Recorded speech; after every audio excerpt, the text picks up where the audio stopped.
समस्त शिशु भाई भौणी मानू आज कालांश सुस्वागतम और अभिनंदन।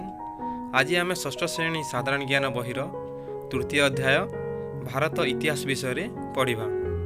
यही पाठर प्रथम प्रश्न होउछि अकबरन दरबार में प्रसिद्ध संगीतज्ञ किए थिले। यार उत्तर होउछि तानसेन।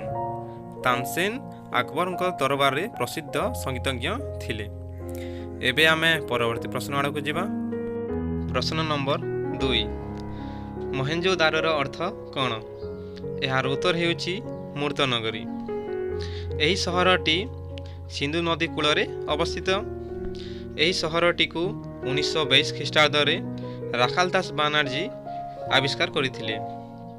यही विषय रे आमे अधिक षष्ठ श्रेणी इतिहास बही रे जानि परिबा। एबे आमे परवर्ती प्रश्न आड़ को जीवा। प्रश्न नंबर 3 गायत्री मंत्र कहा द्वारा रचना करा जायछि? यार उत्तर हेउछि ऋषि विश्वामित्र।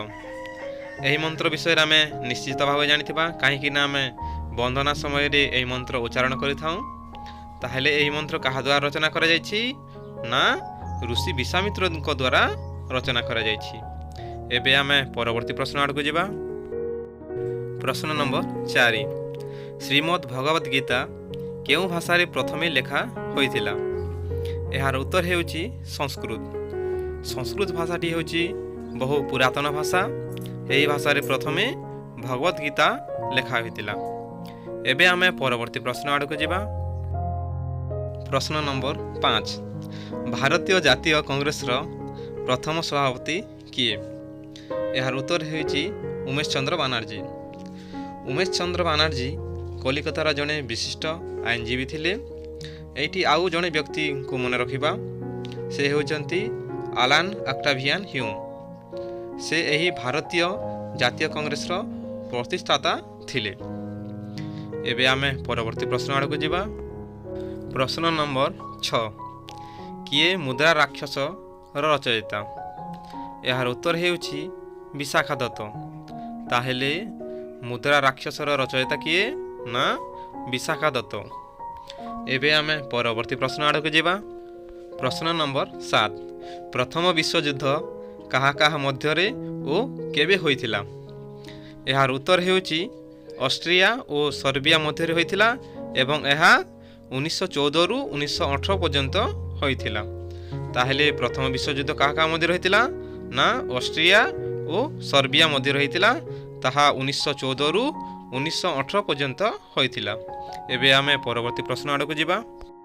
प्रश्न नंबर 8 द्वितीय विश्वयुद्ध केबे होइथिला? यार उत्तर हेउछि 1939 रु 1945 पर्यंत। ताहेले द्वितीय विश्वयुद्ध केबे होइथिला ना 1939 मसीहा रु 1945 मसीहा पर्यंत। एबे आमे परवर्ती प्रश्न आड़ को जीवा।